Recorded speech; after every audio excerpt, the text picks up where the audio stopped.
Hello दोस्तों, मैं हूं तमेश और आप देख रहे हैं हमारे यूट्यूब चैनल टेक्नो तमेश। आज हम बात करने वाले हैं टैली प्राइम रिलीज 4.0 में बिल वाइज डिटेल के बारे में। बिल वाइज डिटेल होता क्या है, चलिए डिटेल में जानते हैं। एक्चुअली में बिल वाइज डिटेल एक ऐसा फीचर है टैली में जिसका यूज करके आप अपने कंपनी का आउटस्टैंडिंग मैनेजमेंट को ट्रैक कर सकते हैं। जब भी आप अपने कस्टमर को सामान बेचते हैं उधार में या फिर आप अपने सप्लायर से उधार में सामान खरीदते हैं, दोनों ही कंडीशन में आप अपने पार्टी से जो भी अमाउंट रिसीवेबल होगा या जो भी अमाउंट पेएबल होगा, दोनों को ही आसानी से ट्रैक कर सकते हैं। जब आप बिल वाइज डिटेल का टैली प्राइम में यूज करेंगे तो आपको इसको यूज करने के टाइम पे आपको 4 मेथड ऑफ एडजस्टमेंट मिलेगा,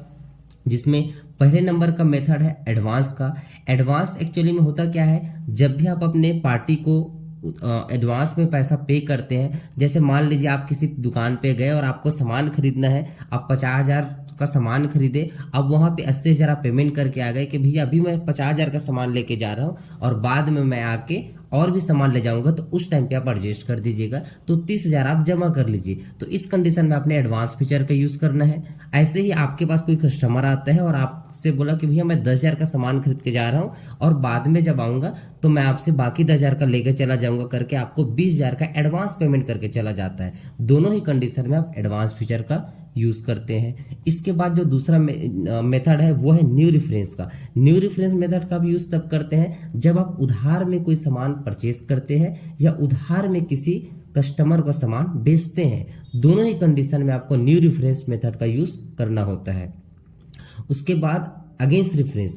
रेफरेंस मेथड का यूज आप कब करेंगे, जैसे कि आपने किसी के एडवांस में पेमेंट दिया था या फिर एडवांस में आपको पैसा आपके पास जमा था किसी कस्टमर का, अब वो सामान खरीदने आए या फिर आप सामान अपने सप्लायर के पास खरीदने गए हैं, तो उस टाइम का जो ट्रांजेक्शन होगा या फिर आपने उधार में किसी को सामान बेचा था या उधार में किसी से आपने सामान खरीदा था, दोनों को एडजस्ट करने के लिए आप यूज करते हैं अगेंस्ट रेफरेंस फीचर का। इसके बाद आपको मिलता है ऑन अकाउंट मेथड। ये ऑन अकाउंट मेथड एक ऐसा मेथड है टैली बिल वाइज का जिसका यूज करके आप, जब कई बार क्या होता है कि आपने किसी कस्टमर को 2,000, 5,000, 6,000, 7,000 का आपने उधार में सामान बेचा, अब कस्टमर आया एक ही बार 50,000 आपको पेमेंट करके चला गया, अब आपको पता ही नहीं कि कौन सी बिल को आपको एडजस्ट करना है, यही आपको नहीं पता है, या फिर उसको एडवांस कितना जमा करना है और कितना बिल में एडजस्ट करना है। तो यही सेम इसके जस्ट उल्टा हो सकता है। परचेस के टाइम पे भी आपने किसी कस्टमर सप्लायर से 2,000 का, 3,000 का, 8,000 का, ऐसे आपने अलग अलग इनवॉइस में सामान आपने परचेस किया हुआ है। अब परचेस करने के बाद आप एक ही बार 50,000 दे के आ गए,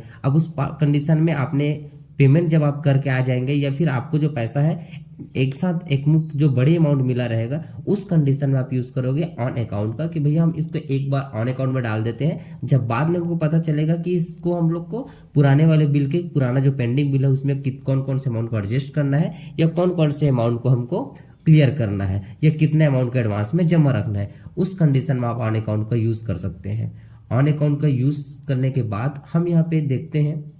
कि हमने यहाँ पे क्या लिया हुआ है, कुछ ट्रांजेक्शन हमने अभी जो मेथड हमने पढ़ा है उसको ट्रैक करने के लिए हमने कुछ ट्रांजेक्शन यहाँ पे लिए हुए हैं। ये जो ट्रांजेक्शन हम यहाँ पे लिए हुए हैं, कुछ क्वेश्चन जैसे कि हम परचेस के अकॉर्डिंग लिए हुए हैं आरजे प्राइवेट लिमिटेड का, और यहाँ पे सेल के अकॉर्डिंग लिए हुए हैं राम प्राइवेट लिमिटेड का। हम एक एक करके जितने भी क्वेश्चंस हम यहाँ पे देख रहे हैं, इन ट्रांजेक्शन को टैली प्राइम में यूज करके प्रैक्टिकली देखेंगे कैसे हमको अपने आउटस्टैंडिंग मैनेजमेंट को ट्रैक करना होता है। तो चल